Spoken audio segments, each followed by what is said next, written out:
Olá a todos, hoje eu estou com um infográfico a respeito do Karl Marx e do Friedrich Engels. A gente vai falar desses dois autores, que têm praticamente a mesma substância em termos de ideias. Eles trabalharam várias obras juntos. Mais ou menos a similaridade aqui com o que aconteceu com Sócrates e Platão, que há uma dificuldade de você separar os dois, né? No caso aqui do Karl Marx e do Engels também. Obviamente eu não estou querendo comparar em termos de qualidade de filosofia, o pessoal diz que eu critico muito, né, o Marx aqui no meu canal. Então eu estou falando aqui de acordo com as devidas proporções de cada filósofo e também no contexto da sua época, certo? Mas no que se refere ao Karl Marx e ao Friedrich Engels, pelo menos eu estudei esses autores na faculdade, tá? Então eu posso falar deles porque pelo menos eu passei na matéria, então já é alguma coisa, certo? Eu vou trabalhar algumas ideias das obras da ideologia alemã, dos dois autores, algumas ideias relativas ao Capital, certo? E, claro, as ideias basilares referentes aos comentaristas da história da filosofia, no caso do Reale, também na obra Os Pensadores. E eu tenho um trabalho que eu fiz para a faculdade, que eu vou disponibilizar também, um conteúdo introdutório a respeito da crítica do Feuerbach em relação ao Hegel, para a gente poder entender todo esse contexto, certo? Então, só antes de continuar, eu gostaria de recomendar um blog para vocês, que é de um camarada nosso. Eu falo camarada, o pessoal pensa que eu sou marxista, mas de um colega nosso lá da faculdade, tá? O nome do blog é Dissensão e Tréplica, do Celso. Eu imagino que tem algumas outras pessoas que postam lá também, mas enfim. Podem conferir porque vale a pena, é conteúdo de primeira, beleza? Ele faz bastante resenha e dissertações bem interessantes sobre vários autores, então eu recomendo aí para vocês. Bom, vamos falar então do Karl Marx. Karl Marx nasceu em 1818, e ele morreu em 1883, certo? Mas antes de continuar, vamos dar uma introdução a respeito do Feuerbach e da ideologia alemã, ou seja, dos jovens hegelianos que representam a esquerda hegeliana. Nem vou citar a direita hegeliana, eu falei um pouco disso em outro vídeo anterior, eu fiz há bastante tempo atrás, falando, né, da esquerda hegeliana, falei um pouquinho da direita hegeliana, já fiz um vídeo falando sobre Hegel, então aí vocês já podem conferir, certo?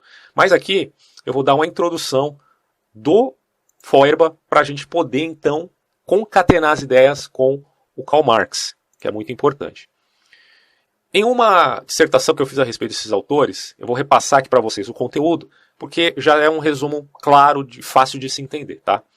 Então, o Ludwig Feuerbach, ele nasceu em 1804 e morreu em 1872, ele foi teólogo, mas ele abandonou seus estudos no campo religioso em vista de se tornar aluno do Hegel. Com o amadurecer de suas ideias e em total criticidade, tanto em relação à teologia quanto ao idealismo alemão referente a Hegel, certo?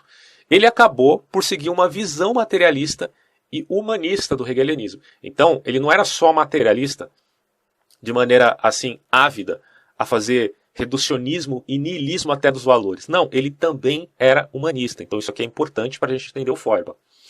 Segundo ele, filosofia e teologia sempre versaram sobre a mesma coisa, mas de formas peculiares. E tudo que o homem fala de Deus, ele fala na verdade de si mesmo. Isso aqui é Feuerbach. E tudo que a filosofia fala, em última instância, é sobre o homem também. No entanto, tais homens estão, diria ele, alienados disso. E toda a reação do Feuerbach ao Hegel tem um núcleo central. O ser sensível é irredutivelmente outro, pois vive na contingência. Vocês veem que ele faz uma grande crítica ao Hegel, é uma crítica muito famosa, né? Porque a filosofia de Hegel é complexa e é bem estruturada. Mas quando você vai ver, parece que o Hegel faz uma inversão indevida diante do mundo concreto. E o Feuerbach ele vai inverter de novo aquilo que Hegel, segundo ele, já tinha invertido antes. Então ele vai reverter, melhor dizendo.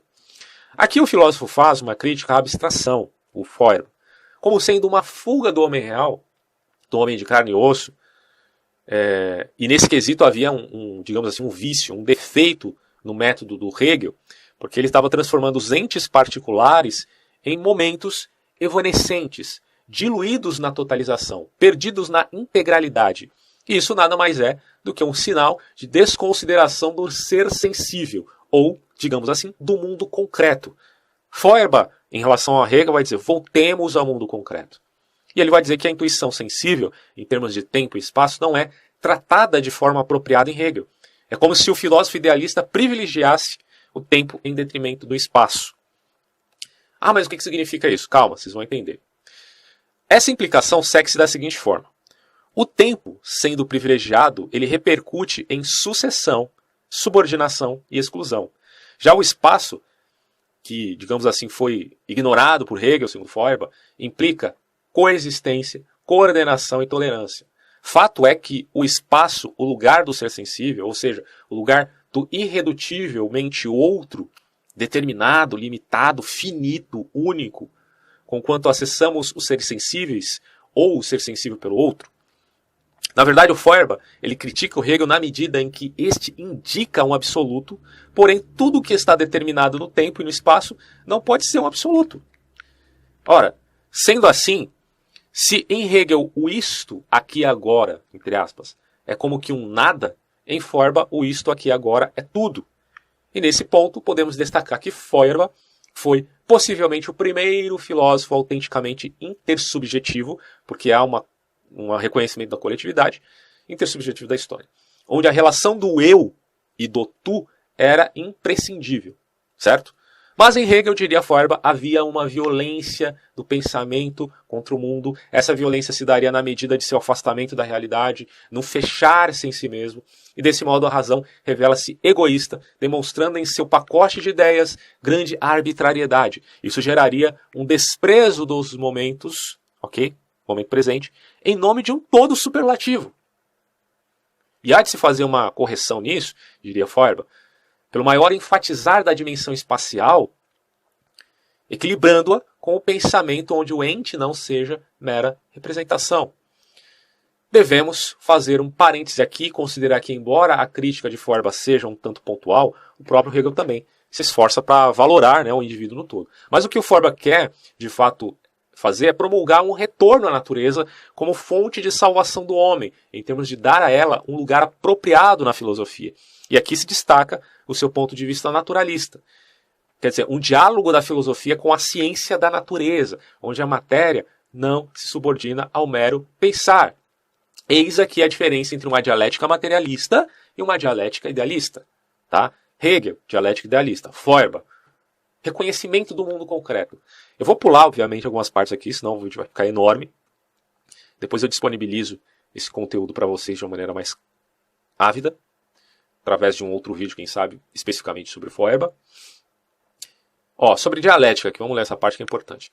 A verdadeira dialética, diria Feuerbach, não é um monólogo em um círculo sistemático, como propunha Hegel, mas um diálogo com os dados do mundo sensível. O idealismo cai no erro de se expressar apenas como um jogo de palavras, como é no caso do Hegel, mas não fala do mundo real, quer dizer, e pior, ainda se mostra acrítico e também dogmático.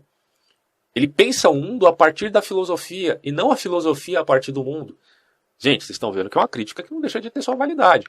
O fundamental do conhecimento deveria ser o voltar-se para o tu, a volta para o outro, Pois é pela afetividade, vai dizer aqui o nosso caro amigo Feuerbach, que adentramos na certeza do mundo sensível. Então o mundo sensível é sempre imediato, limitado, empírico, determinado, particular, pré-conceitual.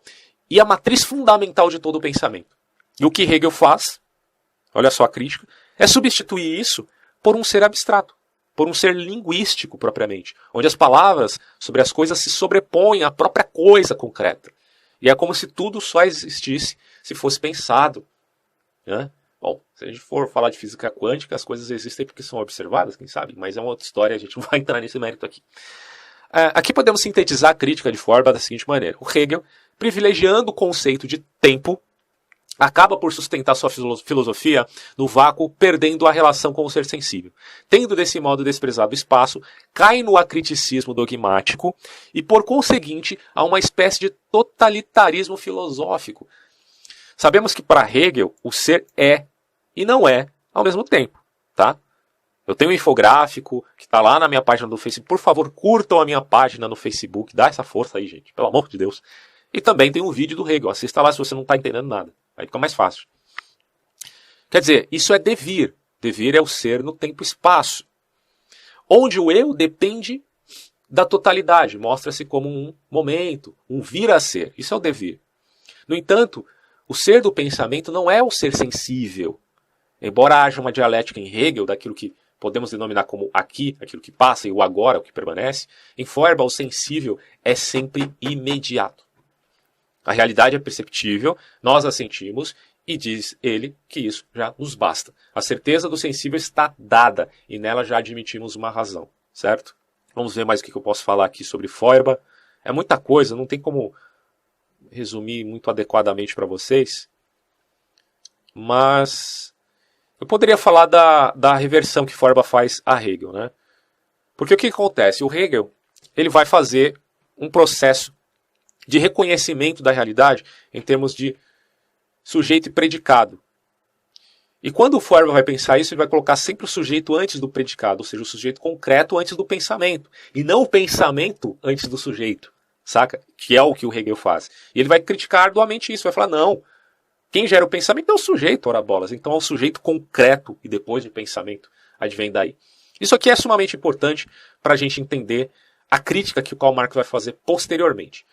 Em síntese, o que o Feuerbach faz aqui é transformar a religião, porque a crítica dos jovens hegelianos, da esquerda hegeliana, era contra, basicamente, a metafísica e a religião, coisa que você não vê na direita hegeliana, porque a direita hegeliana queria fazer uma síntese entre a religião cristã, da Alemanha, obviamente, com o pensamento do Hegel, né, dizendo, as duas coisas são muito compatíveis. Os jovens hegelianos vão dizer, não são compatíveis, nós vamos criticar arduamente isso.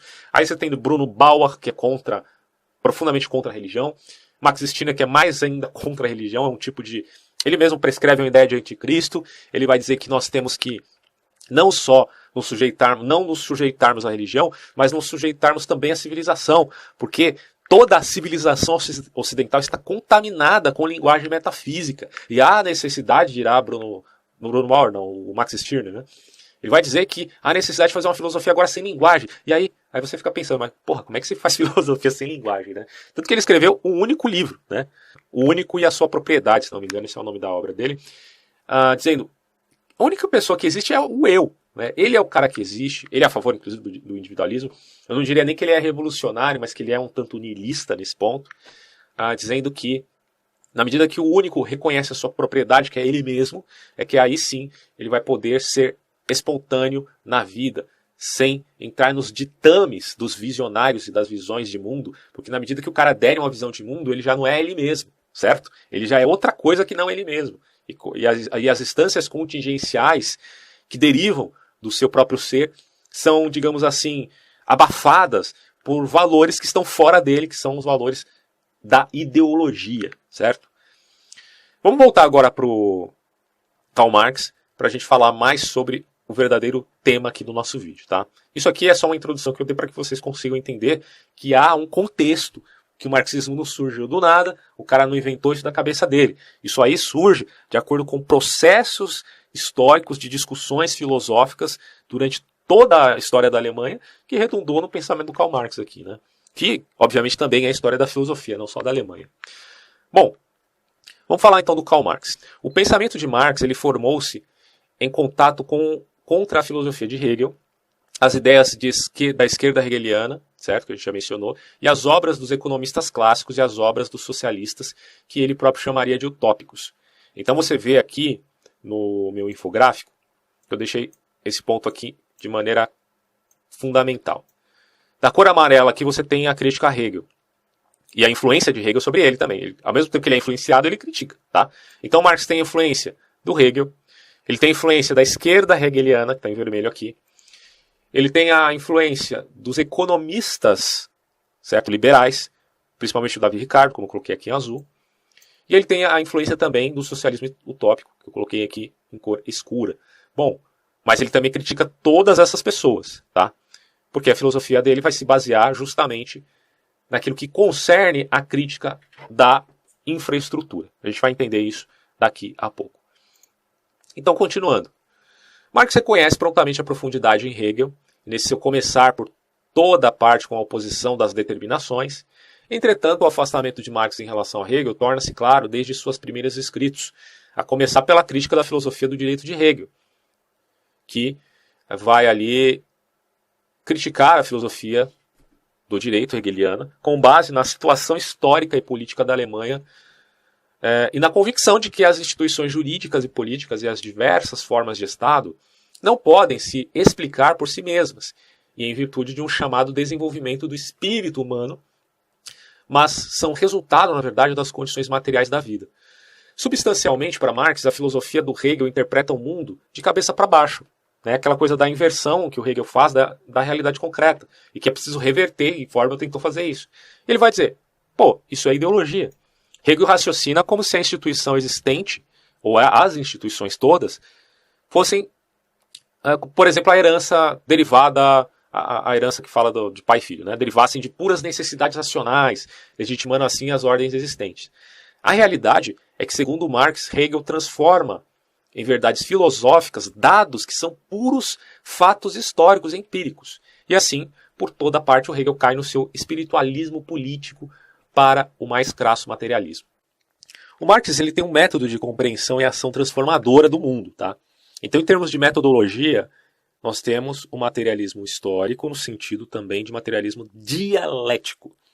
Há, portanto, uma tensão que nós já veremos aqui nas minhas anotações. Bom, o humano, portanto, ele é caracterizado pela forma com que reproduz suas condições de existência. Por exemplo, o que é modo de produção? A gente tem que separar alguns termos aqui muito importantes para esse estudo, que uma coisa é o modo de produção, outra coisa são as relações de produção e outra coisa ainda diferente são as forças produtivas. Tá? No que se refere ao modo de produção, isso tem a ver com a história. Atualmente, por exemplo, o nosso modo de produção, em termos de organização que está vinculado também, é o capitalismo. Tá? Esse é o modo de produção que nós temos hoje, o capitalismo, que para muitos é o capitalismo, que não é o caso aqui no meu canal. Então, nós temos nessa interação um processo que tem por incumbência não abrir brechas para modificações, em termos de relação de trabalho. A gente já vai entender sobre isso e explicar como isso se dá na história. Mas, em termos mais abrangentes, podemos dizer, existe a superestrutura, existe a infraestrutura e existe a ideologia. Essas três coisas estão interligadas, fazendo como que uma muralha que impede que os indivíduos deflagrem a essência histórica que pode ser modificada em termos de relação de trabalho, que é a própria relação de trabalho. Então, superestrutura representa as religiões, o direito, o Estado, enfim, as próprias ideologias. E as ideologias fazem parte, portanto, dessa superestrutura. Certo? As instituições, as ideologias, que Marx vai dizer tem uma relação intrínseca com a própria cultura. Né? Ele faz uma associação entre ideologia e cultura. E a estrutura ou infraestrutura são as relações de trabalho. Tá? Então, as relações de trabalho não são deflagradas porque existe uma superestrutura que, por sua vez, tem as ideologias como sendo usadas numa espécie de cortina de fumaça para impedir que a gente alcance a verdade sobre as relações de trabalho em termos de essência histórica, não metafísica, segundo Marx. Uma coisa interessante a se notar nisso aqui é o seguinte. Quando você vai lá na televisão e vê o Caetano Veloso falando de existe uma cortina de fumaça que quer impedir que a gente veja a corrupção do nosso país, né? Bom, todo esse linguajar, ainda que seja não intencional por parte do Caetano Veloso, talvez até seja, quem sabe, ele faz parte de uma prescrição inevitavelmente materialista de cunho marxista. Beleza? Bom, então você tem modo de produção capitalista atualmente. E aí você tem as forças produtivas que representam a tecnologia, que representam os trabalhadores, que representam, enfim, todo o aparato relativo aos instrumentos de trabalho. Tá? E, por outro lado, você tem as relações de produção, que são os processos de organização. A relação entre o proletariado e o burguês, que domina as forças produtivas. E, nesse quesito, Marx vai dizer, há um motor da história. E esse motor é quando as relações de trabalho, que é o processo de organização, não consegue alcançar o crescimento da força produtiva.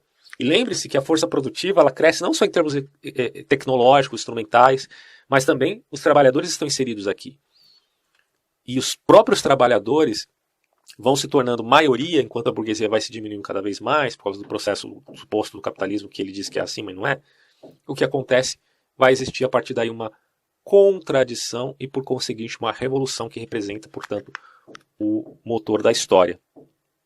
Certo? E aí entra o processo revolucionário. Tá? Eu fiz essa introdução porque é basicamente isso que eu vou falar agora em termos mais detalhados. Então vamos lá, Marx e a ideologia alemã. A diferença do homem e do animal, para Marx, não é a consciência, é o trabalho. O que diferencia o homem do animal? É o intelecto. É que a gente veste roupa. É alguma coisa, né? Que geralmente está vinculada à estrutura do ser humano para com o animal. Mas o Marx vai dizer, em essência, a diferença é o trabalho. Porque quando você olha para a civilização, você está vendo grandes projetos arquitetônicos, grandes projetos de engenharia. Quer dizer, o que muda e o que modifica o mundo, vide Hegel, o senhor escravo, vide Feuerbach, que faz a inversão do processo hegeliano, e vide Karl Marx, é o trabalho. O trabalho muda o mundo. Então o erro dos jovens hegelianos seria, nesse caso, eu não falei deles, mas tudo bem, depois tem uns vídeos que eu até falo, mas trabalharei melhor depois, é não reconhecer que a consciência, e filosofia também, claro, por que não, estão presas às condições alemãs de trabalho. Em última instância, em essência, o que há é trabalho em termos históricos. Então, se não nos damos conta disso, a gente perde o elemento crítico da história. E esse elemento crítico é fundamental para se identificar este motor citado aqui, motor da história. Então, se não lemos, aliás, se não levamos em conta o trabalho, fazendo apenas a ideologia do linguajar de Max Stirner, de Feuerbach e tantos outros, que eles mesmos caíram em ideologia, vai dizer Marx. E Stirner vai dizer de Feuerbach que ele teria caído em ideologia, depois Marx fala de Stirner, de Bruno Bauer, de tantos outros. Mas a grande questão é, Marx está dizendo, que eles não levaram em consideração que o mais importante aqui é o trabalho. Então, quando nós apontamos o que é ideologia, a gente faz um processo inevitável de crítica social, e é isso que muda o mundo. Né? Ou pelo menos é um dos processos para essa mudança. Tá? Processo de teoria crítica. Então, a ideologia alemã, inclusive teoria crítica, vai ser visto ali de uma forma mais sofisticada ainda na escola de Frankfurt, mas a gente está falando de marxismo mesmo aqui. Então, a ideologia alemã marca o rompimento entre Marx e a esquerda hegeliana. Tá? Nessa obra, Marx e a esquerda hegeliana se rompem, né? Fazem um rompimento. Com Feuerbach e companhia. Por exemplo, eu tenho um resumo aqui a respeito da ideologia alemã, só para vocês terem uma ideia. Deixa eu jogar aqui no computador. Ideologia alemã. Olha só um resuminho aqui interessante. A ideologia alemã, originalmente a ideologia alemã como crítica da mais recente filosofia alemã e seus representantes, Feuerbach, Bruno Bauer, Max Stirner e do socialismo alemão, em seus diferentes profetas. Tá? É o primeiro livro escrito conjuntamente por Karl Marx e Friedrich Engels. Então, mas não é o primeiro a ser publicado pela dupla. Tá? O primeiro que foi publicado foi outro, mas o primeiro que foi escrito foi esse aqui. Certo? Essa obra é considerada como uma dos mais importantes livros escritos para esses dois autores, considerado por eles mesmos, porque marca uma fase intelectual mais avançada do próprio Marx, além do seu rompimento com a esquerda hegeliana, como a gente falou aqui. Então, o objetivo fundamental dessa obra, a ideologia alemã, é fazer uma crítica aos jovens hegelianos, como principalmente o Ludwig Feuerbach, eu ia falar Wittgenstein, pelo amor de Deus, o Feuerbach, o Bruno Bauer e o Max Stirner, que dão título, respectivamente, aos 3 capítulos do livro, como produtores de uma ideologia alemã conservadora, apesar de se autodenominarem teóricos revolucionários. Então Marx vai chamar esses caras, que é bem engraçado, inclusive, que quando você entra em contato com o um e sua propriedade, ou o único e sua propriedade, do Max Stirner, você vai ver que esse porra aqui não tem nada de conservador, ele é um puta de um cidadão um tanto psicopático, né, no sentido de que seja inevitavelmente um niilista, mas não que todo niilista seja psicopata, mas a questão é que, para Karl Marx, eles utilizaram processos ideológicos que culminaram, portanto, em um véu de fumaça, uma cortina de fumaça, que impedia de alcançar a verdadeira revolução concreta.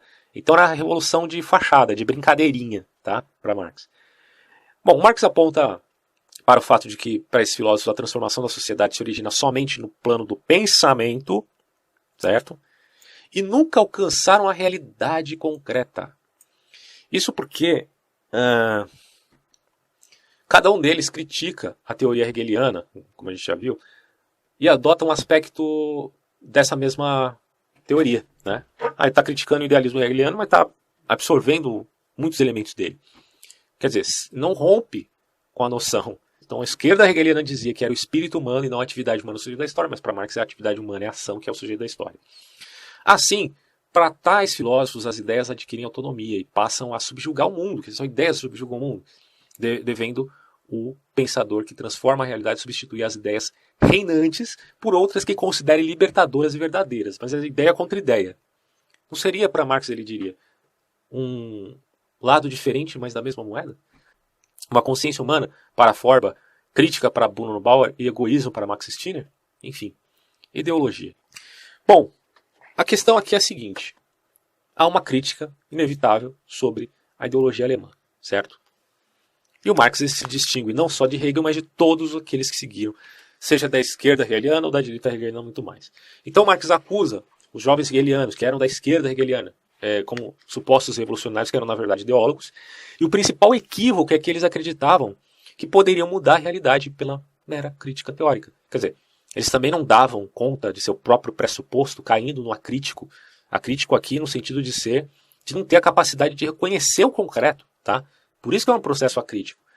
Porque toda essa ideologia que combate ideologia, toda essa ideia que combate ideia, por que é ideologia? Esse é um ponto importante de se dizer. É ideologia porque é ideia. E é só ideia. E é só ideia porque não toca o concreto. E se não toca o concreto, é, portanto, ideólogo. Certo? E se é ideólogo, não é concreto e não toca o concreto. Simples assim. Tudo não passava de uma cortina de fumaças, diria ele. Seja para o elogio ou para a crítica. São faces duplas de uma mesma moeda.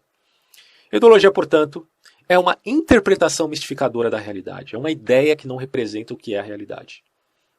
Isso aqui é um exagero marxista, tá? Só estou repassando o que ele está dizendo. Se não entendemos o papel do trabalho no pensamento, eu estou apenas mistificando a realidade. A ideologia é como uma justificativa para manter o modo de produção atual. Então, para o Marx, as relações de trabalho se escondem por trás, ou da exploração, da relação de trabalho se esconde por trás da ideologia, da superestrutura. Portanto, os jovens hegelianos eram excessivamente radicais ao ponto de cair na mesma ideologia que eles combatiam. Olha o radicalismo deles, né? Quanto à alienação burguesa. Eles também acabaram por ser alienados, embora o Marx tenha herdado muitas das ideias de Feuerbach e de outros, moldando-as a essa crítica das relações de trabalho. Né? Bom, eis o objetivo da crítica marxista, mostrar a falácia hegeliana de que o mundo fosse dominado por ideias. Marx não aceita isso, contrapondo justamente a Hegel. As coisas não ocorreriam por mera mudança de consciência, mas no trabalho. Os jovens hegelianos tinham tendências iluministas. É só tendência, tá? No quesito de pressupor verdades pelas ideias. É nesse sentido que eles eram iluministas. Mas se diferenciavam muito pelos jovens iluministas, pelo amor de Deus. Isso posto, não basta combatermos ideias, já que o mundo não é formado por ideias, não é uma abstração, o mundo é concreto. Então, para Feuerbach, a ideia correta seria o homem, a humanidade, e a partir daí modificar e construir o mundo, né, em nome da humanidade, transformando a religião em antropologia. Eis um humanismo radical, filosófico, materialista, mas que não tocava a essência das relações de trabalho. Assim, os jovens hegelianos pensavam em substituir ideias alienantes por ideias novas. Mas tudo era alienante porque tudo era ideologia. As ideias fomentariam a ação modificando a consciência. Tá? A ideia, o pressuposto deles era esse. Fazer a ideia fomentar e modificar a consciência. Eu não tiro nem a razão deles nesse sentido de se há necessidade, segundo o que eles achavam que havia, de mudança, fazer isso mediante ideias. As ideias também movem o mundo. Mas para Marx a ideologia não toca com o concreto. Enfim. A longo prazo a gente sabe que sim, mas a curto prazo, em termos evolucionários, realmente não. Ou talvez em termos de praxis, aí a coisa pode acontecer, como ele vai propor depois. Bom, Marx, o erro deles, para Marx, o erro deles é que não existe esse tal o homem, né, de Feuerbach. Enquanto este seja mero resultado dos meios de produção, da atividade humana. Ou seja, o que existe não é o homem feuerbachiano, o que existe são as relações de trabalho. Então os jovens hegelianos eram obcecados pela crítica à religião. Não só isso, né? O Max Stirner faz uma crítica também às instituições, mas ele diz que tudo está impregnado de metafísica, tudo está impregnado de cristianismo cultural, e eles queriam acabar com isso e tal. Mas a verdade é que Karl Marx vai dizer, mas não é só isso, não é nem essa a questão. Isso é só parte da coisa. porque é véu, é cortina de fumaça. Não basta criticar as ideias metafísicas que dominaram o mundo, pois a realidade não está sustentada nas ideias. Isso já é idealismo, caindo em ideologia, diria Karl Marx. Para refutar um jovem hegeliano, aí está engraçado isso, né? Ele diria, basta mostrar apenas a sombra da realidade e os caras já ficam todo louco, né? Bom, Marx não aceitava a solução oposição individualista, porque ele a tinha como um niilismo mesmo, né? É uma coisa nihilista isso aí, é um nihilista, tá? Quer dizer, o sujeito autocentrado, autorreferente do Max Stirner só levaria a mesma alienação, pô. Porque pensar o Estado como um eu, no tipo do o único e sua propriedade, é um puta de uma coisa sem sentido. Há o elemento egoísta? Há, mas esse elemento egoísta tem uma característica coletiva. Eu misturei as palavras aqui, eu pensei mais rápido do que falei, mas enfim. Por quê? Porque a essência do homem, em Marx, é os meios de produção, tá? Em termos históricos, essência em termos históricos, não em termos metafísicos. Embora se admita por muitos uma concepção metafísica no marxismo também. Mas não vamos falar disso agora. Então, onde a classe trabalhadora seria o sujeito da história, seria no sentido de que eles formam um contexto de egoísmo coletivo. Quer dizer, eles têm interesse próprio. Não é uma ação desinteressada no sentido caridoso cristão. É um egoísmo mesmo, para mudar a história, para pressionar a história. Quer dizer, isso é muito diferente do Stirner, que falava da perspectiva do único, do eu, do indivíduo, que não era aceito por Marx nesse quesito de maneira alguma. Bom, se a burguesia tem seus interesses, também tem o proletariado. Né? Claro, que são sujeitos que estão em relação dinâmica. E segundo Marx, o interesse de toda a história de Feuerbach e Hegel, quanto à questão do senhor escravo, já que Feuerbach faz uma inversão de Hegel, e Hegel, que já traz esses elementos, pode ser, o trabalho é o que modifica a história. Isso é bem engraçado, porque a maioria dos skatistas não gosta de trabalhar, né? É bem curioso. Como é que eles querem mudar a história se não trabalham, porra? MST aí. Os caras não trabalham, cara, pra comprar uma casa, pelo amor de Deus. Porém, Marx apresenta elementos concretos e não ideais. Ele fala isso, né? O mundo é determinado por relações materiais e não ideias, diria Marx. Marx é aquele tipo de cara que vai dizer o seguinte, né? Tipo, um cara conquistar uma mulher, ele não vai conseguir isso sendo um filósofo. Um filósofo não pega a mulher. O que pega a mulher é cara que tenha carro. Principalmente se for um automóvel zero, né? Quilômetros aí. Sem dúvida nenhuma, ele vai ter mais chance. Porque as questões materiais é que definem, de fato, as relações. Em última instância, ele vai dizer de uma maneira um tanto rancorosa, como eu estou falando aqui. Então, eu estou brincando, gente, claro. Mas há aqui um elemento prático da coisa, que é a própria teoria por estar visando interesses reais. Aí entra a prática, que é a praxis, né? A teoria, na verdade, está apontando para a prática. Então ele admite que tem teoria, mas ela está apontando para a prática. Pensamentos sem vínculo com a prática, diria ele, seriam inúteis, como se vê na escolástica. Ele está falando, hein? Pelo amor de Deus, não tem nada a ver com isso. Até o Marx ele vai dizer, os filósofos visaram o mundo de várias maneiras, mas o que importa é transformar o mundo agora. Então, se você tem na escolástica... É engraçado que na escolástica você tinha prática também, né? Só que não era revolucionário, essa que é a questão. Porque quando você pensa em escolástica, você pensa um montante de pessoas que fizeram um processo dialético socrático ao ponto de elaborar ideias cada vez mais sofisticadas a respeito da religião, que era tida como algo concreto. Então você imagina o mergulhar desses indivíduos nessa elaboração constante em um processo analítico, mais de estrutura dialética. Tinha dialética na escolástica? Claro, pelo amor de Deus, claro que tinha. Os inúmeros debates que existiam ali. Mas a grande questão é que o marxismo também se tornou dialético.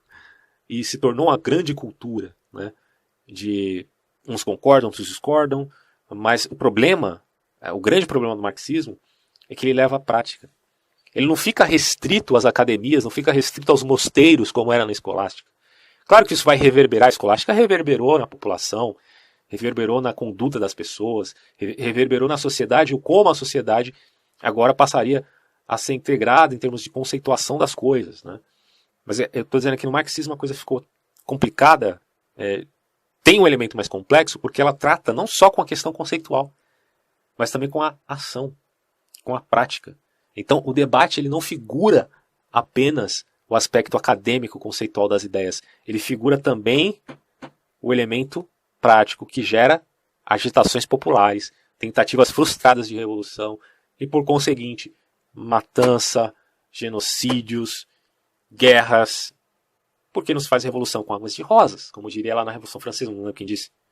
Alguém disse isso. Acho que foi o Danton, né? Acho que foi o Danton que disse isso.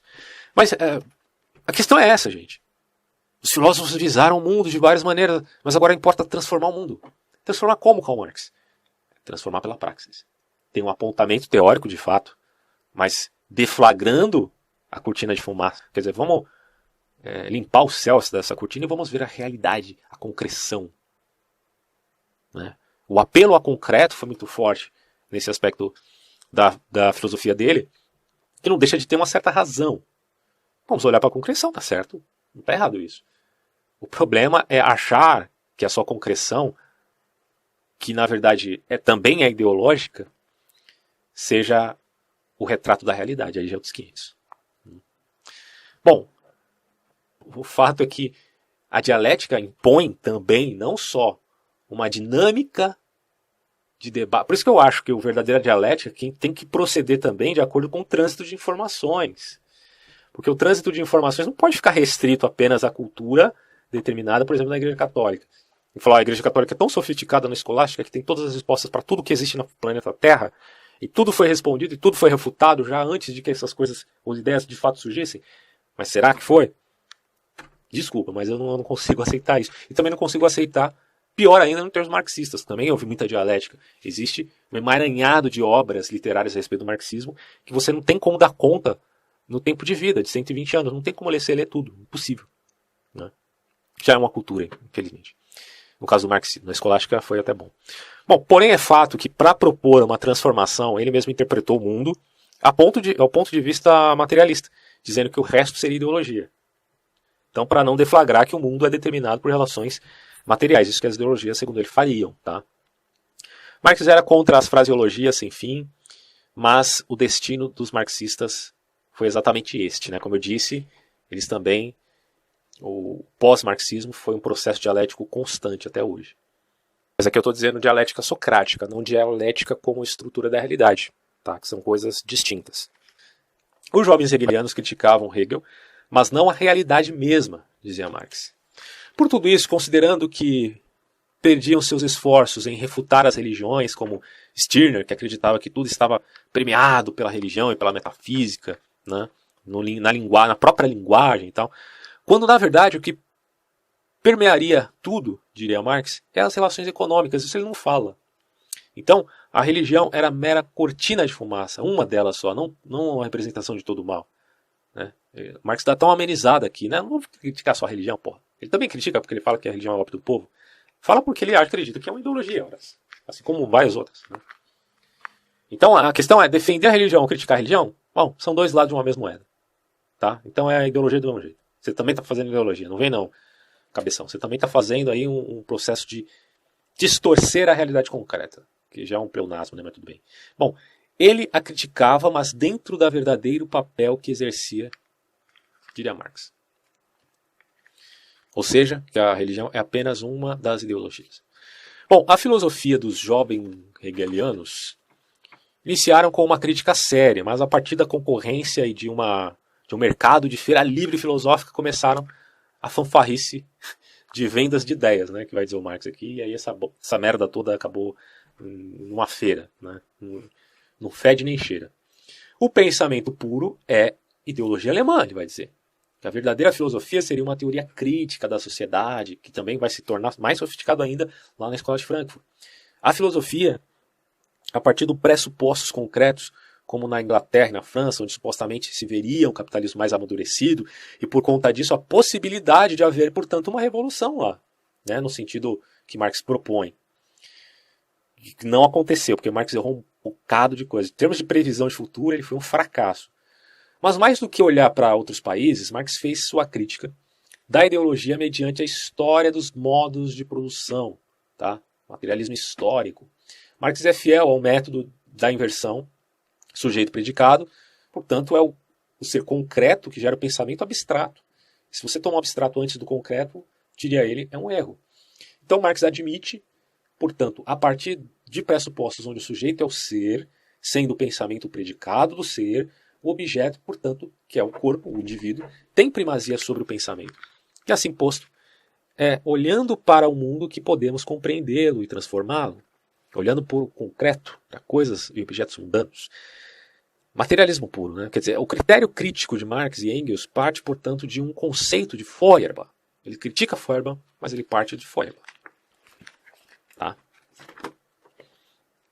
Assim, a teoria de Marx baseada no ser se mostra comprometida com a modificação do mundo, tendo, porém, sua premissa, vide senhor escravo, de Hegel, do trabalho, pressuposto e premissa.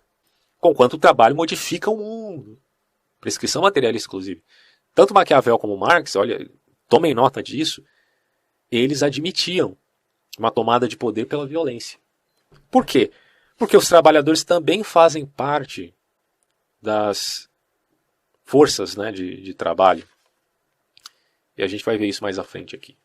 Mas para Marx, Feuerbach ainda era idealista. Tá? Visto que via o ser como algo dado, né, quer dizer, se é algo dado, então nós procedemos por contemplação também. E o Marx vai dizer, não tem essa de contemplação.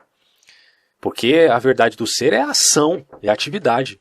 A ação humana, que inclusive vai ser um contraposto feito por Ludwig von Mises, né, como um grande economista que refutou a economia do socialismo, se é que Marx de fato propôs alguma economia para o socialismo, mas o fato é que contingencialmente era necessário que na transição tivesse alguma economia do socialismo, certo? Então o contraponto de Mises foi de que ele, tendo uma perspectiva liberal e econômica, propôs também a ação humana do indivíduo, né, e não do coletivo. Marx não tem o objeto como um dado, mas uma atividade humana sensível. Marx concilia o materialismo feuerbachiano com o idealismo alemão, vide pura dialética. Há um elemento aqui, né, de tensão que ele admite. Então o homem é sujeito da história, quer dizer, o homem é o sujeito transformador da história, mas ao mesmo tempo ele também está sujeito a essa história. Então Marx admite essa tensão, certo? E trabalha a partir disso. Aliás, até é dito aqui, né? A partir do momento que se toma consciência da liberdade que o indivíduo tem, compreende que pela atividade do trabalho se pode mudar o mundo. Que o que transforma o mundo é o trabalho. O erro do materialismo da esquerda hegeliana era pelo fato de que crer que o objeto já estava dado, tá, como Feuerbach. Mas para Marx o trabalho é o mediador verdadeiro, certo? Sendo um modo de ver ativo e não passivo, como viam os jovens hegelianos. Só joga a ideia e deixa que ela dê os seus frutos. Não. E a ação, cadê? E a militância, cadê? Feuerbach não vê a atividade humana como objetiva, mas contemplativa. Isso era inaceitável para Karl Marx, tá? Que via na mercadoria o processo de fetiche, de fetichização, e que admitia que o que mudava o mundo seria, inevitavelmente, as relações de trabalho modificando o modo de produção. Bom, é na história que Marx tenta encontrar a chave interpretativa para o materialismo. Na história. Então, quando você fala de conceitos relativos às forças produtivas e às relações de produção, você também está falando do processo dialético. Porque lembre no comecinho que eu falei, o motor da história está na contradição entre essas duas coisas? Pois bem, é por isso que ele vai ditar esses elementos, né, como um processo descritivo via historicismo. Bom, assim o mundo se mostra não dominado por ideais ou ideias, mas por relação de trabalho. As ideias seriam ideológicas, mesmo do jovem hegeliano, reproduzindo indiscriminadamente como uma cortina de fumaça. Eis aqui uma teoria em vista de transformar o mundo. A praxis, teoria somada à prática, que é a relação dialética. Ele admite, portanto, uma relação dialética entre teoria e prática. Tá? Como eu falei, ele admite a tensão entre sujeito transformador da história e sujeito da própria história. Sem espaço para ideologia, sem espaço para utopia. A emancipação humana não se dá por meio da política, mas do proletariado, diria Karl Marx. E é como o Olavo fala num vídeo dele sobre o marxismo, que eu achei bem interessante, que no caso da dialética hegeliana, ela é muito mais complexa, do que a dialética socrática, porque agora Hegel está dizendo que a dialética é a própria estrutura da realidade, né? Então você tem ali uma estrutura em espiral, tese, antítese, síntese, havendo, portanto, um processo de alteridade entre os sujeitos, que vai fazendo com que haja uma progressão até a chegada de um Estado superpoderoso, etc. e tal, dos estamentos burocráticos, em relação à sociedade civil e à instituição da família, que são todas concatenadas adequadamente ali pelo espírito da história, que supõe-se estaria encarnado, não supõe-se o próprio Hegel, mas alguns intérpretes talvez suponham isso, não sei. Mas a grande questão colocada aqui é a seguinte: se já há uma complexidade maior em Hegel, há ainda mais complexidade no que se refere ao marxismo, porque o marxismo está tratando agora não apenas com o elemento da discussão dialética, como método científico em Sócrates, em Platão, não meramente como estrutura da história, como é no hegelianismo, mas também, porque no hegelianismo ainda tem um elemento idealista, agora no marxismo você jogou com a praxis, então a coisa ficou mais complexa ainda. A dialética move-se por meio da prática em vista de mudar o mundo, né? Então, você imagina que o horizonte dessas coisas se tornou em tal grau complexo que é muito fácil errar. E foi o que aconteceu no marxismo. Admitindo isso, né, que inevitavelmente também há uma crítica do Karl Popper quanto a essa ideia por historicismo, e é uma ideia que realmente não faz muito sentido, segundo ele. Vamos falar agora sobre essa relação do trabalhador. De um lado você tem a necessidade, de outro lado você tem a satisfação. Você pesa essas duas coisas. Necessidade é o homem diante da natureza. O homem precisa sobreviver como um animal racional, diríamos, nesse linguajar. Então, o intermediário entre a necessidade do sujeito e a satisfação que ele vai obter é o trabalho. Ele precisa trabalhar para conseguir as coisas. Então, o que ocorre aqui é que para existir trabalho, você precisa ter relação de produção, força produtiva e modo de produção. Então, relação de produção, organização das forças produtivas, que é a tecnologia, trabalho, instrumento, etc. E aí você tem o domínio dessas forças produtivas, que é do burguês. O burguês que domina essas coisas aqui. Tá? E o modo de produção, que a gente pode colocar como sistema vigente. Bom, então da necessidade, da satisfação ao intermediário, que é do trabalho, mas o trabalho depende da relação de produção, que é a organização, e da força produtiva, que é os instrumentos e os trabalhadores e a força para que essas coisas sejam feitas. E você tem um modelo dessa relação de produção com força, que é um modo de produção, que é o sistema vigente. Tá? Você tinha o feudalismo, depois partiu para o capitalismo. É a necessidade, portanto, que forçará a mudança das relações de produção, certo? E o que é a relação de produção? A organização. O modo como se organiza as relações de produção vai ser forçado a mudança delas através da necessidade. Porque necessidade gera trabalho, que gera satisfação, mas essa satisfação também vai gerar necessidade de novo. Se houver exploração, quando as forças produtivas se tornam cada vez, digamos assim, mais evoluídas em termos numéricos e em termos de tecnologia, e as relações de produção não conseguem acompanhar isso aqui, que é a relação produtiva. Aí vai ser necessário uma mudança na organização da relação produtiva e, portanto, a mudança do modo de produção. E aquilo que os humanos querem satisfazer são da ordem da sociedade, não da natureza. Bom, a gente retrocedeu aqui um pouquinho para explicar. Mas isso depende dos instrumentos da ciência e organização para que isso se realize. Então, segundo Marx, a sociedade não coloca um problema pelo qual ela não pode resolver. Isso ele diz, referente ao socialismo, mas claro que isso também valeria para outras utopias, né, Marx? Porra, você pode falar do anarcocapitalismo, você pode falar do anarquismo. São problemas que foram colocados, né? Mas claro que a questão de resolução não necessariamente tem que favorecer a teoria, né? Um problema é colocado. E a resolução pode ser positiva ou negativa. A gente, até o presente momento, entendeu que o socialismo é uma merda, que não funciona, e que, portanto, a resolução já foi dada. O problema foi dado, a resolução também. Não presta. A família é, pois, a primeira relação de produção, vai dizer o Karl Marx. A gente conhece bem essa história, né? Sagrada Família. Num estágio primitivo, a família se provou uma instituição originada, vou voltar aqui, numa relação de trabalho e de necessidade, tá? Quer dizer, produção, divisão de trabalho, início da teoria crítica, portanto, abarca, inevitavelmente, a família patriarcal, que daí também existem ferramentas para outras ideias como o feminismo, como vários outros grupos que lutam contra essa tal tradição, cultura patriarcal, né? Todos eles são marxistas em potencial, inevitavelmente. Então, os objetivos seriam produzir e reproduzir conservando as vidas alheias, não só os filhos, mas a si mesmos. Uma cooperação. Há um elemento intersubjetivo, porque é o coletivo, tá? Então não é só a manutenção da vida do sujeito, é a manutenção da vida do seu coletivo, que começa na família e combina na sociedade. Começa na sociedade, na instituição familiar e termina na sociedade civil, como diria Hegel. Então, o assim posto trabalho não é mera satisfação imediata, como ocorre na caça dos animais e tal. O cara caçou, comeu, acabou. Não. Ele também tem que se preocupar com o outro, com sua família em primeira instância, com a sociedade, coletivo e por aí vai. Muito mais para sustentar uma realidade cultural no processo social. Lembra que eu falei sobre superestrutura, infraestrutura, ideologia? Tudo isso como que uma espécie de muralha para sustentar esse sistema de modo de produção? Pois é, isso que o Marx está falando aqui. Uma rede de relações, tá?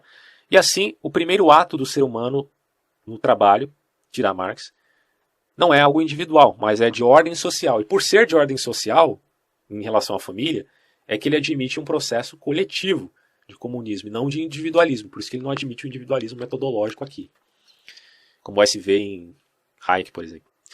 Bom, os modos de produção não podem ser apenas entendidos como mero intermediário entre homem e natureza. É muito mais do que isso, tá? Modo de produção são modos de vida. Porque para a autopreservação que cria necessidades próprias que são relativas aí à superestrutura que eu já tinha citado. Política, moral, religião, Estado, direito, tudo isso vai dizer são relações que estão vinculadas, né, intrincadamente a uma rede que faz parte da superestrutura.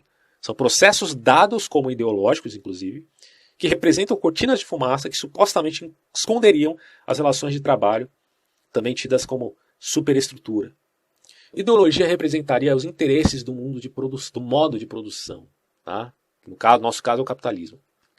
Quer dizer, ilusão socialmente necessária são as ideologias, certo? Porque você tem trabalho, você tem necessidade, você tem formas de satisfação, você tem religiosidade, você tem um montante de coisas, e nessas coisas não há hierarquia. Só uma relação próxima, intrincada, em rede. Não é hierárquico. E, portanto, você tem um organismo, tá, que faz parte aí desse processo que culmina em defender as relações de trabalho. E o Marx chega a dizer, eu achei muito engraçado isso, que ele fala até o amor seria ideológico. Dizer que as relações espontâneas entre seres humanos fazem parte do processo ideológico. Quando eu ouvi, eu falei, não acredito, cara. Bom, enfim, né? Se ele falar do movimento romântico, tô querendo dizer a respeito dos movimentos filosóficos, o romantismo e tal, vá lá, né? Agora, a espontaneidade de sentimentos humanos são frutos da ideologia. Não há uma instância de criatividade que se sobreponha e que transcenda a superestrutura para Karl Marx. É ridículo isso. Bom, só um adendo aqui, eu falei sobre a questão do amor, isso eu ouvi em aula, tá? Eu não vou nem colocar a culpa nem no meu professor e nem no Karl Marx, porque eu realmente não tenho a citação do Karl Marx aqui. E não, mas eu me lembro que o meu professor falou isso, eu só não quero culpá-lo mesmo, porque, né, nem sempre o cara vai ser fiel ao que está sendo, ao que foi escrito pelo autor, né? Isso é uma coisa quase impossível, mas enfim. A tentativa sempre é válida, né? A partir daí, a relação de trabalho e divisão de trabalho. Em Marx, a ideologia é concreta e se identifica com a tradição. Ele vincula a ideologia como algo concreto em termos de segundas intenções, né? Como se isso fosse verdade. A religião só está preocupada em defender as relações econômicas. Puta que pariu. Mas ele vai dizer, isso é algo concreto e se vincula à tradição. Toda a tradição, todo o processo humano está mancomunado para defender a infraestrutura. Toda a sociedade está em cooperação com o modo de produção. Se isso aqui na teoria da conspiração, não sei mais o que é. Ainda que muitas vezes eles próprios entrem em contradição, porque lembra que eu falei, né? Se defender ou criticar, por exemplo, a religião, que é uma das instâncias que fazem parte da ideologia da superestrutura, não significa nada. Se criticar uma ideia em nome de outra ideia, tudo é ideologia, seja lado positivo ou negativo, é os dois lados da mesma moeda. Assim, a história não muda por política ou religião, mas no deflagrar e agir contra os modos de produção. A única coisa que tem história, segundo Karl Marx, são as relações de trabalho. Tá? Isso sim representa história, se diria ele. Todo o resto é ideologia. A consciência se constitui nas funções objetivas da sociedade. Lembre que consciência vem antes de trabalho, que já me é Suspeito, porque como assim, né? Quer dizer, qual a consciência que te deu consciência de que essa superestrutura é injusta e precisa ser modificada? Isso é uma consciência, né? Um despertar aqui. Mas ele vai dizer que consciência é só que consciência é sempre consciência de alguma coisa e, portanto, é de algo concreto, né? Bom, as condições materiais vão ser refletidas na ideologia compartilhada por todos. Aí você tem uma relação no esqueminha aqui que eu fiz no caderno, entre consciência, trabalho, e entre os dois a relação. Tá? A relação entre consciência e trabalho, como se vê na leitura de Feuerbach quanto ao senhor escravo, e de Hegel, porque Hegel que escreve isso, mas Feuerbach faz o processo também de análise desse ponto de vista e faz a inversão do Hegel. Mas o que a gente pode entender é que Marx ele faz uma mistura de Feuerbach, de Hegel e de Rousseau em vista de uma perspectiva da relação senhor e escravo. Tá? Eu acho muito interessante essa mistura. Isso aqui é o Marx. É uma mistura de Rousseau, Hegel e Feuerbach. Pronto. Virou Marx. O filhote é esse. Consciência é comprometida com o sensível. Tá? Isso é Feuerbach. Consciência e linguagem não se diferem. Linguagem tem também um processo político. Linguagem tem um processo, e político tem um processo de alteridade, que é consciência e linguagem. Lembrando que a alteridade é o caráter ou estado do que é diferente e que se opõe à identidade. Tá? Na filosofia, a circunstância, a condição característica se desenvolve por relações de diferenças e de contrastes. Então, o que é alteridade aqui na filosofia? É a relação de diferenças e de contraste. É mediante essa relação que você tem, então, o processo fundamental da consciência e na política. E aí você tem alteridade, consciência e linguagem. Linguagem como uma prática social, também é a prática da consciência, porque você precisa de linguagem para formar a consciência. Cai lá no Vygotsky, essa história toda aqui, que é até engraçado, né? Tudo reverbera, cara. O marxismo virou uma cultura mesmo. Quer dizer, não existe consciência a parte da matéria. Sem a matéria, a linguagem pela voz não poderia sequer ser propagada. Tá? Até a ciência, vejam vocês senhores, é a ideologia em Marx. Agora fica a pergunta, né? Se toda a ciência representa uma ideologia em Karl Marx, e o marxismo diz que é um socialismo científico, né? Então ele também é ideologia? O Marx vai dizer, não, mas calma, nós estamos apontando para a essência da história, deflagrando o problema. Nós estamos tratando aqui com o motor da história, com o DNA da genética, né? Da civilização e tal. Quanto ao trabalho, a relação social primordial é o trabalho, né, diria ele. A consciência dentro de relações sociais adequadas ao sistema. Isso é materialismo. A existência precede a linguagem, assim como Sartre posteriormente vai dizer. A existência precede a essência. Tudo isso reverbera, está vendo? Até no existencialismo, que começou com Kierkegaard, que era cristão, reverbera em outros pensadores que foram também influenciados por marxismo, como Sartre e outros. Né? Em termos políticos era marxismo, embora em termos filosóficos fossem existencialistas. Mas isso também já se vê no Feuerbach. O pensamento é produto, tá? Ele não é agente do mundo, é o produto do ser concreto do mundo, certo? Bom, relação de trabalho em relação com o mundo para a exploração da natureza, né, um ponto que foi colocado aqui, só citei. E aí eu fiz um adendo, né, eu deixei até um adendo aqui no meu caderno dizendo o seguinte, mas se não há consciência pura, de onde surge a consciência que deflagra o erro da consciência como produto das relações de trabalho? Inevitavelmente, a consciência da teoria crítica deveria ter outra fonte, e a gente supõe pensar que fonte seria essa. Porque, tudo bem, dizer a consciência é a consciência do mundo, é a consciência do que você vê, é a consciência do concreto, e aí você tem que admitir que o concreto é a relação de trabalho, mas falta admitir isso, né, de uma maneira realmente pontual. Ele está tentando fazer isso aqui. Diante daquilo que não entendemos, nos tornamos alienados e somos, portanto, como que gados.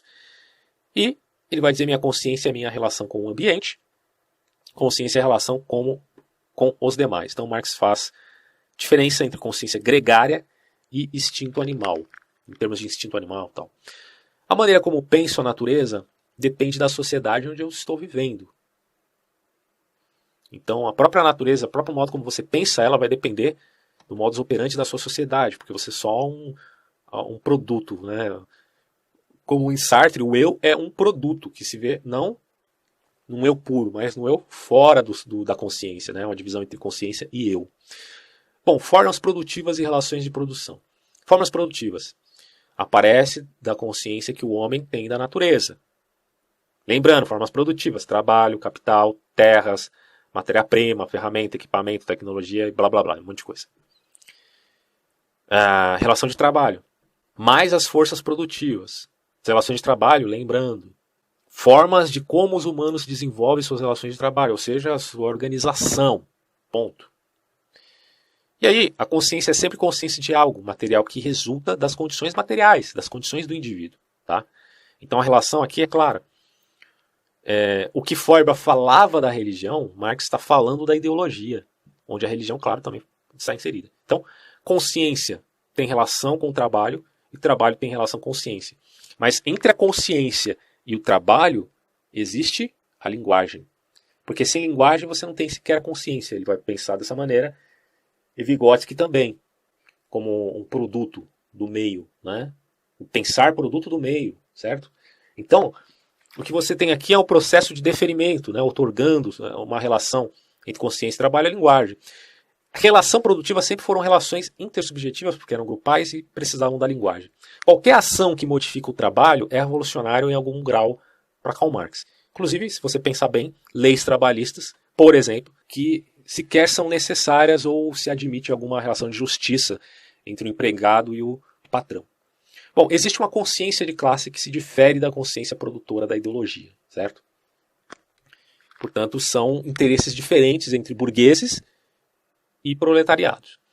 Às vezes, as relações de produção podem ser entraves e aí surgem as revoluções, tá? Então, às vezes, a relação de produção é um entrave, tá? Por quê? Porque as forças produtivas vão se desenvolvendo, tá? Esse eu acho que é um termo bacana. As forças produtivas em termos de trabalho, ou de trabalhadores, vai aumentando o número de trabalhadores, segundo Karl Marx, e vai diminuindo o número de burguês, né? Então, vai aumentando em termos numéricos, quantitativos. Em termos de matéria-prima, capital, terras, ferramentas, equipamentos, tecnologia, isso tudo vai se modificando, vai se alterando e se alternando, né? Inclusive o burguês vai sendo cada vez mais dono de terras, de matéria-prima.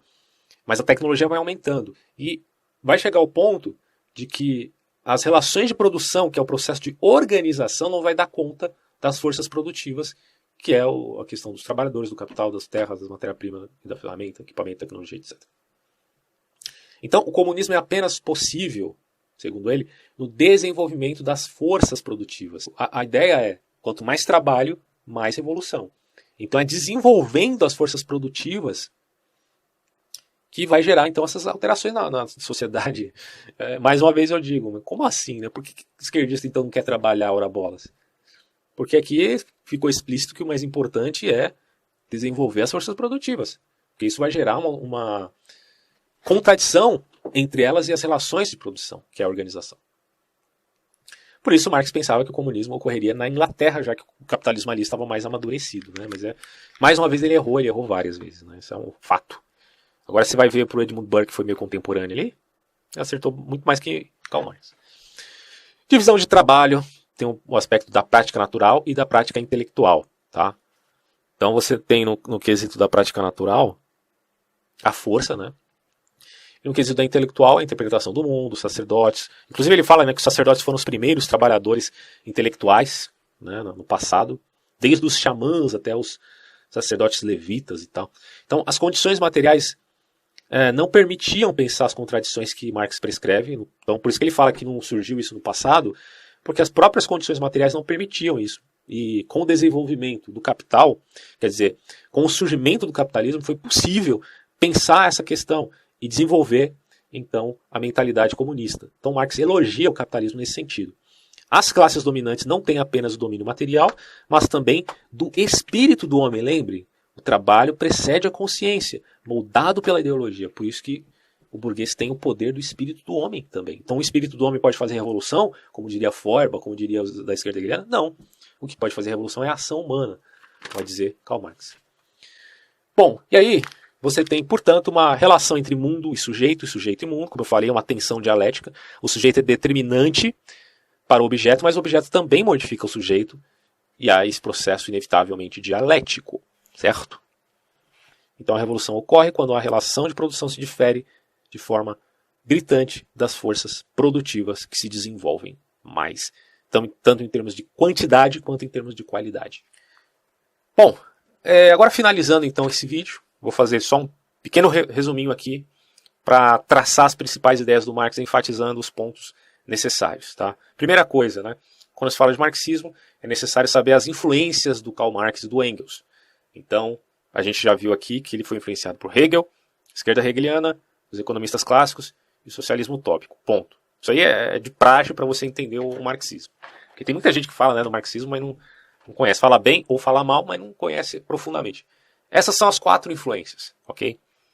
E a grande construção do pensamento do Marx, ela se desenvolve em contato com esse contraste, com o contraste desses pensamentos, né? Principalmente o de Hegel. Porque o de Hegel, Marx, ele vai retomar aquela coisa da concepção dialética da história, ele vai admitir tese, antítese e síntese, principalmente quando ele pensa mundo feudal, capitalismo, socialismo e, por fim, comunismo. Tá? É uma perspectiva de concepção dialética. Né? A gente viu, por exemplo, no vídeo do Sartre, que Sartre admitia o materialismo histórico, mas não admitia o materialismo dialético. E claro que uma coisa, para Marx, uma coisa incide na outra, mas elas são passíveis de serem separadas. Só que o Hegel errou para o Marx, pontuando, é a questão de descrever que o Estado, né, seria a essência das coisas, ou a justificativa do Estado prussiano como a representação do espírito da história. Bom, aí o Marx não vai aceitar isso, até porque ele luta contra o Estado seria também uma instância que faz parte da superestrutura, representando, portanto, uma ideologia, certo? Por isso que ele vai lutar contra o Estado aí nesse sentido. Da mesma sorte, meus caros amigos, esquerda hegeliana, a gente já viu nesse vídeo a extensa crítica que Marx faz a esses caras, principalmente porque os tais jovens hegelianos combatem contra as frases e não contra o mundo real, do qual as frases são reflexo. Porque aí Feuerbach, ele literalmente reverteu a concepção hegeliana, que é o sujeito antes do predicado, e não o predicado antes do sujeito. Mas ele ainda continua no idealismo, na medida que ele acredita que as frases possam mudar o mundo. Essa é uma crítica do Marx, tá? Que ele também consegue conceituar através de outros críticos, como o Max Stirner, que também foi crítico de Feuerbach, por exemplo. Mas aí o Marx vai dizer que o Stirner também caiu em idealismo, por causa da sua aceitação ao individualismo que era pura aporia. Né? Enfim. Com efeito, como logo veremos, vai dizer o Reale aqui, Marx está convicto de que não é a consciência que determina a vida, mas é a vida que determina a consciência. E dos economistas clássicos, o Marx admite a ideia da teoria do valor-trabalho. Mas o Marx vai falar, não, esses caras estão certos. Tanto o Adam Smith, Davi Ricardo, enfim, vários economistas daquela época ali, tinham essa apreensão de que o valor de uma mercadoria equivale ao trabalho socialmente necessário para produzi-la. Quer dizer, Marx não conhecia, ou se conheceu não aderiu, a tal revolução marginalista, que diz que há uma certa subjetividade no valor do preço, e que ela não é necessariamente determinada pela equivalência com o trabalho para produzi-la. Isso é um problema, porque hoje, basicamente, essa teoria aqui dos clássicos está refutada, né? Mas o Marx ele trabalha a ideia com base em uma que já foi refutada antes. Quer dizer, foi refutada ali em período contemporâneo à sua existência, eu diria, pela escola austríaca, né? Karl Menger. Bom, mas para Marx, o que os economistas clássicos erraram foi pensar que as leis, por eles postas em evidência, sejam leis eternas e imutáveis. Quer dizer, a gente pode aceitar que a propriedade privada é um fato dentro de uma conjuntura do modo de produção capitalista. Mas que essa seja uma lei eterna, ou seja, a propriedade privada que cabe ao capitalismo, não pode caber ao comunismo. Então ela não pode ser, portanto, segundo Marx, uma lei eterna. Tá? Essa que é a crítica dele. Que é, bom, a gente já sabe que é totalmente duvidosa. Dos socialistas utópicos, que a gente falou aqui também, cujos expoentes, a gente pode citar vários, eu tenho um vídeo que fala sobre eles, hein? Tá aí na playlist, refutando o marxismo. Dentre os quais você tem Saint-Simon, Fourier, o Owen, vários autores, enfim. E eles tinham grandes méritos, o Marx vai dizer. Porque eles viram o antagonismo das classes, eles tornaram os operários mais agudamente conscientes daquela exploração, certo? E aqui não há ninguém que negue que possa sim existir, e que existe de fato a exploração do patrão para com o seu empregado. Isso é totalmente possível de acontecer. Tá? E cabe ao operário ou ao funcionário fiscalizar esse tipo de situação, porque ele está vivendo isso na pele, na verdade. Né? Mas, vai dizer Marx, esses socialistas utópicos não souberam reconhecer as condições materiais para a emancipação, né, desses funcionários, desse proletariado. E condenam e maldizem a vida mísera do proletariado, mas não sabem encontrar um caminho de saída a esse socialismo utópico, né, que na verdade é tido como utópico, enquanto Marx e Engels contrapõem com o seu socialismo agora científico, segundo eles. E o Proudhon, né, ele é criticado por Marx porque ele é visto como moralista, gostaria de mudar a realidade eliminando seus lados maus. Quer dizer, a questão não é, estar dividido, né, ou dividir as propriedades entre os trabalhadores. Mas é muito mais do que isso, vai dizer o Marx, é suprimir totalmente por meio da Revolução Vitoriosa esse contexto de apropriação e de exploração. Por isso não é só uma revolução no sentido de dividir, como diria Proudhon, mas de suprimir esse sistema vigente, tá? Segundo Marx. E para ele, quanto ao Feuerbach, ele vai dizer, não, Feuerbach tem razão, né? Quando afirma que o homem que cria Deus e não vice-versa, porque é materialismo, é ateu, enfim. Inclusive tem uma obra do Marx, se vocês procurarem aí, é sobre a questão judaica, onde ele vai fazer uma refutação a Bruno Bauer, dizendo que o Bruno Bauer estava errado nessa história de que para o povo judeu se emancipar, ele precisa literalmente abandonar sua religião, né? E o Marx vai dizer, não, se estamos vivendo num modo de produção capitalista, é totalmente possível que o indivíduo tenha uma vida religiosa privada, claro que não vai misturar a religião com as coisas públicas, então no âmbito privado ele pode sim viver a sua religião, seja ela o judaísmo, ou se for um cristão, o cristianismo. Isso não vai impedir que ele tenha uma vida pública e que não misture essas coisas. E muita gente acha que, neste caso, o Marx estava defendendo, né, a religião em termos privados. Mas, meus caros amigos, a gente tem que entender o marxismo dentro do âmbito, do contexto de todas as ideias. Para ele, tanto a religião quanto o Estado faziam parte de uma ideologia, várias ideologias que estão lá na superestrutura. E que, portanto, Bruno Bauer estava errado em dizer que os judeus precisam abandonar a religião para viver a vida pública e emancipar-se. Ele vai dizer, em termos de emancipação política, não precisa, você pode ter religião privada. Isso quem diz é Marx. Tá? Ele diz com todas as letras. É possível o sujeito se emancipar politicamente mantendo sua religião privada, não precisa se abster disso. Mas em termos de emancipação humana, que é para ele, no caso, o comunismo, aí não. Aí essas coisas são ideologia, então você tem que abandonar elas, tá? Então, cuidado quando você pensa que o Marx está querendo defender alguma religião, é isso. É balela. É historinha de conto de fada. Marx é materialista, afinal de contas, né? Mas enfim. Quanto ao Feuerbach, né? Quem cria, Deus é o homem, não o contrário. E aí o Marx vai dizer o seguinte. Por que o Feuerbach parou no ponto mais importante? Por que o homem cria Deus, né? Que ele já constatou isso.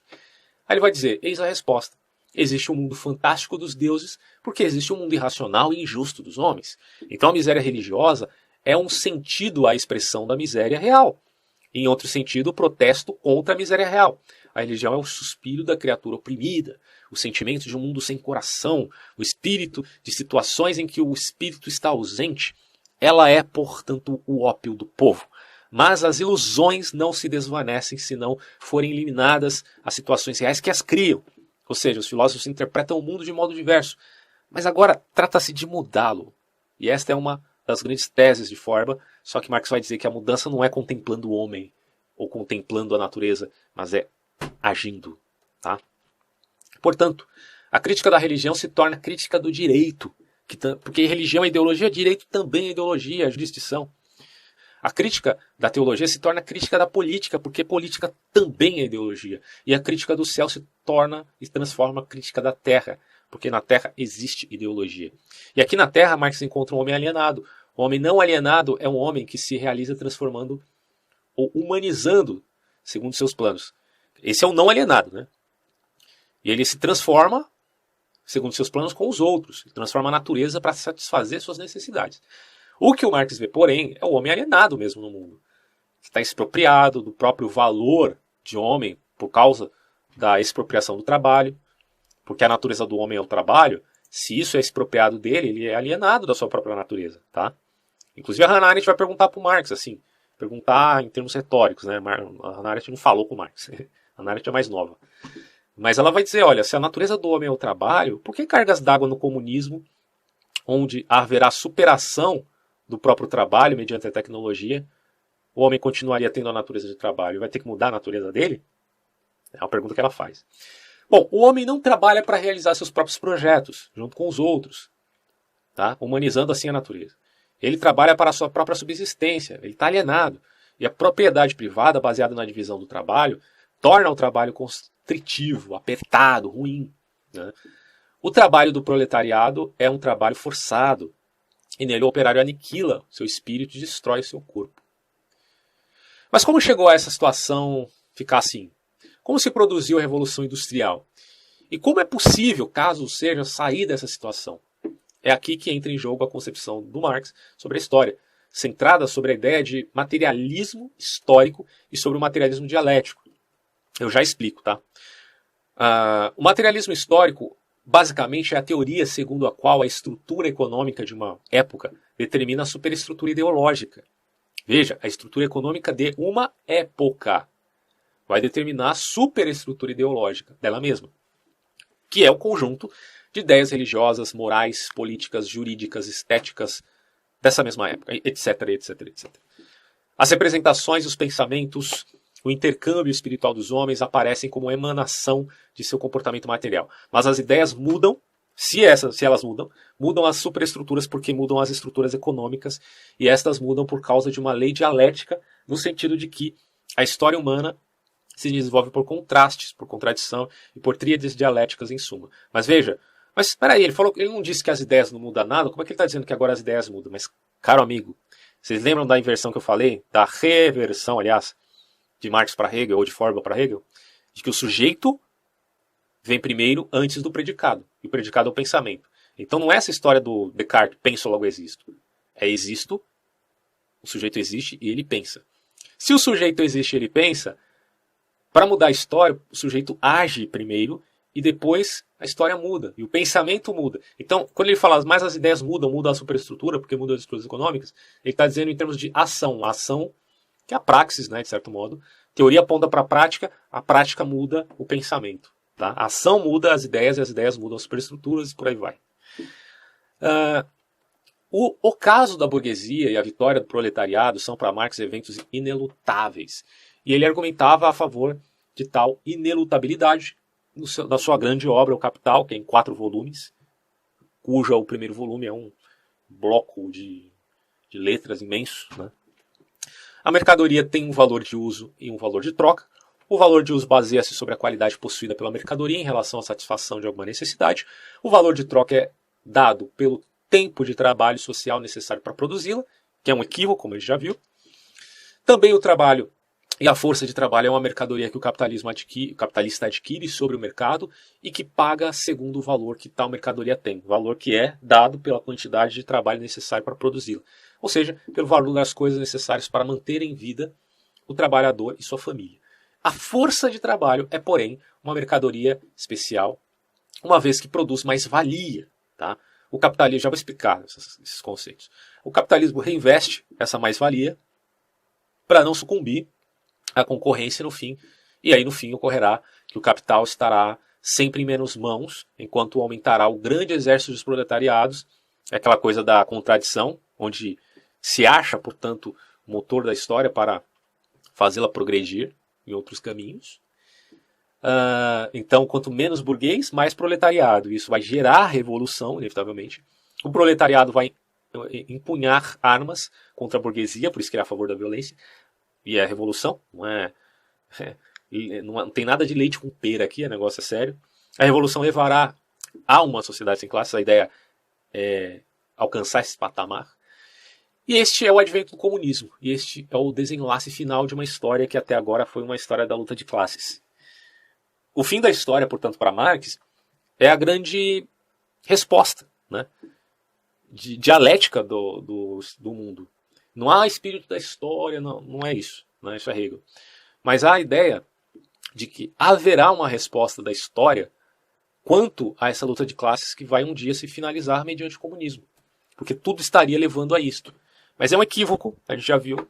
a leitura que Marx faz da história não é historiografia, é historicismo, por isso que as previsões dele não se cumpriram, inevitavelmente. Então cabe aqui a gente dar ênfase a alguns conceitos, como materialismo histórico e materialismo dialético. Né? Bom, primeiro, materialismo histórico é a teoria segundo a qual, como a gente já percebeu aqui, a estrutura econômica determina a superestrutura das ideias. Tá? Então a estrutura econômica, a infraestrutura, é o trabalho. E o modus operandi desse trabalho, como no caso do capitalismo, é que vai determinar a superestrutura, e as ideologias que lá estão servem como, já mencionei várias vezes isso, desculpe, mas é bom para gravar, cortina de fumaça, para esconder a essência desse modo de produção.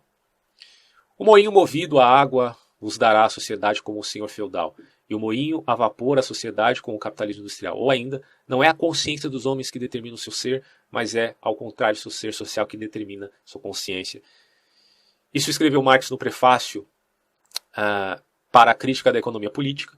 E por último, as ideias dominantes de uma época, afirma Marx e Engels, sempre foram apenas as ideias da classe dominante.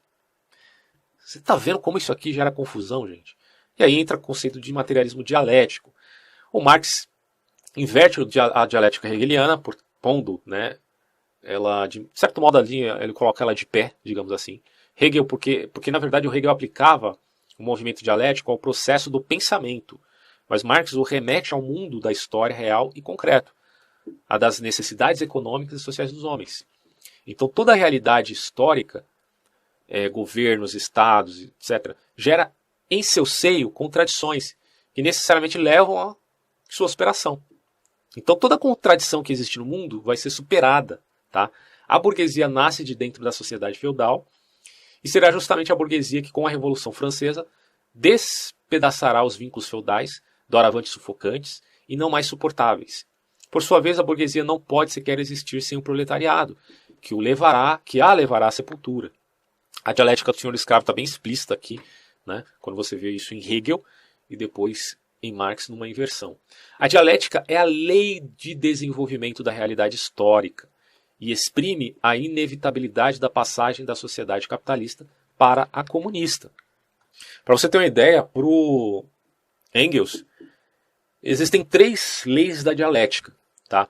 Que é a lei da conversão da quantidade em qualidade, que é a lei da compenetração dos opostos e a lei da negação da negação. É interessante notar isso, porque quando você vai lá para o Sartre, né, que eu fiz um vídeo anterior falando sobre Sartre, ele não aceita essa concepção do materialismo dialético, embora aceite o materialismo histórico. Isso é até curioso, né? Porque ele vai dizer, se existe dialética, ela existe nas relações humanas, mas não como uma estrutura da realidade em si mesmo. Tá? Mas o Engels aqui está até sendo metafísico, porque ele está dizendo, existe lei da conversão de quantidade e qualidade, da compenetração dos opostos e da negação da negação. E assim, só para finalizar, explicando um pouquinho dessas leis, que eu acho que é fundamentalmente importante, a lei da conversão da quantidade em qualidade afirma que grandes mudanças quantitativas produzem, por fim, mudanças qualitativas. O crescimento, por exemplo, do proletariado, né, é quantitativo. Segundo Marx, quanto mais avança, né, o processo de produção, menor vai se tornando a classe burguesa, até o ponto dela não dar conta do proletariado, que vai ser maioria, e vai fazer revolução. Então, mudanças quantitativas produzem mudanças qualitativas, como no caso da Revolução, preparada por processos lentos e trabalhosos. A lei da compenetração dos opostos vai dizer que existe na realidade contradições objetivas que não podem ser consideradas separadamente uma da outra. E a lei da negação, pela qual o processo de evolução se desenvolve por meio de negações sucessivas que dão origem a conformações sempre novas, como no caso do proletariado, que nega a burguesia, produzindo uma sociedade mais madura e mais elevada. Então, para Engels, essas leis não seriam ideias a prioristas, impostas à natureza, e sim abstrações da história efetiva da natureza e da história real da ciência. Tá? Então, o Engels toma distância do materialismo mecanicista, dogmático e estático, sustentando que todo o desenvolvimento da ciência confirma as leis da dialética. São leis que não valem somente para a natureza, mas também para a história social humana e para o pensamento. Tá? Então, para Engels, a dialética é a teoria de todo o universo. Olha só que coisa metafísica. Materialista metafísico, mas é a representação exata da totalidade do mundo, de seu desenvolvimento e do desenvolvimento da humanidade, bem como da imagem desse desenvolvimento real, como ele se reflete na cabeça dos homens, só pode se efetuar por meio da dialética, levando constantemente em conta as ações recíprocas do nascer e do morrer, das mudanças progressivas e regressivas. E o Sartre, como a gente viu no outro vídeo, vai dizer que isso é uma dialética dogmática. Bom, meus caros, agora sim, já estou praticamente finalizando este vídeo. Só vou tratar agora desse último esquema do meu infográfico, que eu tirei da página 185 da História da Filosofia 5 do Giovanni Reale. Ele vai dizer o seguinte: a tarefa principal da filosofia a serviço da história é o de desmascarar a alienação do homem. Tá?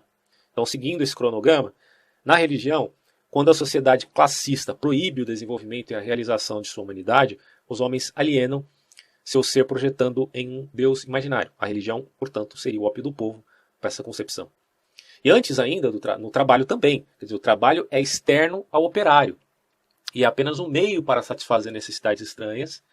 E o operário torna-se tanto mais pobre quanto maior é a riqueza que produz. A verdadeira filosofia é, por isso, materialismo histórico. Não é a consciência dos homens que determina seu ser, mas, ao contrário, é o seu ser social que determina sua consciência. Isso é materialismo histórico, e a verdadeira história é a dos indivíduos reais, de sua ação para transformar a natureza e de suas condições materiais. A estrutura econômica é o modo de produção da vida material, há um condicionamento geral nesse sentido. A superestrutura ideológica é o processo social político e espiritual da vida, é o direito, a moral, a filosofia, a arte, a religião. O materialismo histórico é também materialismo dialético, ou seja, todo momento histórico gera em seu seio a contradição entre opressores e oprimidos, contradição em que o resultado inevitável é pouco a pouco a superação do estado de coisas existente. A história de toda a sociedade é sempre história da luta de classes, tá? E é a época atual que mostra o antagonismo fundamental entre a burguesia e o proletariado. A burguesia representa a classe dos modernos capitalistas, surgida de dentro da sociedade feudal, que era sua contradição e se superou. Certo? Superou o feudalismo. Eis o capitalismo, que é a Revolução Burguesa, lá da Revolução Francesa, que apregoava individualismo este, que eu não defendo, porque cai em aporia, esse tal individualismo da Revolução Francesa vai cair, na verdade, em coletivismo. Né? Bom, e o proletariado, que é a classe assalariada moderna, para viver, são reduzidos a vender sua força de trabalho, mas destinam-se a substituir a burguesia no poder. E no caso dos burgueses, você tem ali um investimento de dinheiro para aquisição de mercadoria. Tá? Então, capital constante, meios produtivos e matéria-prima, e capital variável, força de trabalho. Então você tem, por parte dos burgueses, essa ação. E dos proletariados, a força de trabalho vendido ao capitalista em troca de salário e contribui para determiná-lo. O valor de troca da mercadoria, da qual vem o proveito do dinheiro. Então você tem um esqueminha que o Reale faz aqui, DMD, ou seja, dinheiro, mercadoria de dinheiro. E a fórmula geral do processo de produção capitalista. Portanto, a mais-valia é justamente isso. A diferença entre o valor de troca da mercadoria e o salário pago pelo capitalista ao operário. A mais-valia é reinvestida pelo capitalista para não sucumbir à concorrência, né? Então ele não pagaria o que realmente o proletariado merece. E assim se geram as tendências ao monopólio e à centralização dos meios de produção. A gente sabe que hoje os monopólios e oligopólios surgem, na verdade, por conta de favorecimento do Estado para determinadas empresas, principalmente as grandes, que conseguem lidar com isso. Bom, vai crescendo a rebelião da classe operária nesse processo, que aumenta sempre mais e mais, em termos de número quantitativo. Isso vai gerar supostamente qualidade para Engels, e está unida e organizada no sentido de socialização do trabalho. E disso tudo derivarão inevitavelmente a explosão da Revolução Operária e depois de uma primeira fase de ditadura do proletariado, o advento do comunismo. Então, a ditadura vem antes. Né? Será que ela vai sair? Bom, esse é o ponto fraco. A ditadura do proletariado é ditadura e não vai deixar de ser ditadura. Não vai sair para dar lugar ao comunismo. Sociedade sem propriedade privada e, portanto, sem classe, sem Estado, é o que eles pensavam acontecer como fim da história, mas é uma utopia. Bom, gente, é isso. Fico por aqui e até próximos vídeos. Tchau.